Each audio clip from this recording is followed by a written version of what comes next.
Guys, today we have a 1000 SRT. Major issue. This right side platter will not scratch. Look, it's on vinyl mode.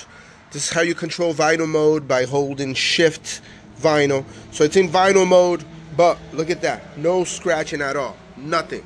The left side, perfect.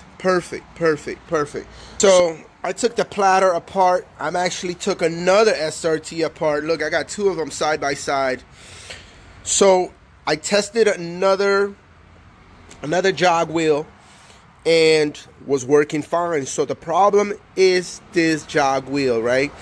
I even tested this sensor. This sensor here seems to be fine, right? Here's what I found the problem as being. Here, right here.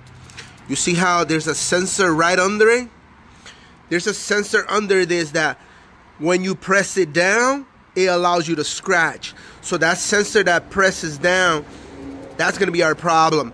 And I'm gonna take this top part off right now so we can look at it. But I'm thinking there's some type of liquid damage or something that affected that sensor, and it's not, you know, controlling this area. It doesn't feel when you're pressing it down, so that's why. So we're gonna take it out right now and see. Continue my video.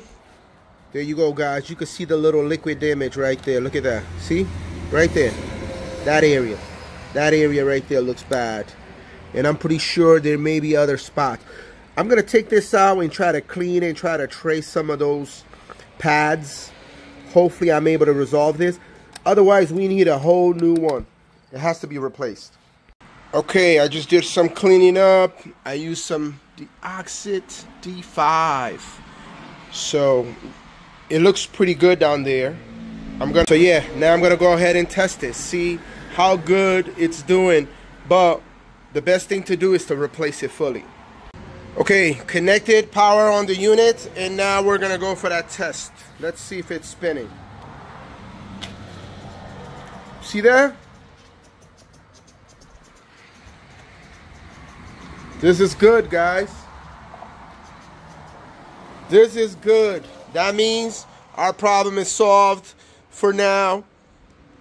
I'm thinking eventually that sensor may wear off a little bit, but for now, I think it's good. We could order another one and just have it on standby. But guys, this was a tough repair, but thank God I had another unit that allowed me to track down the problem and figure it out. So your problem, you have to do multiple troubleshooting until you get to the bottom of it. It's never easy sometimes.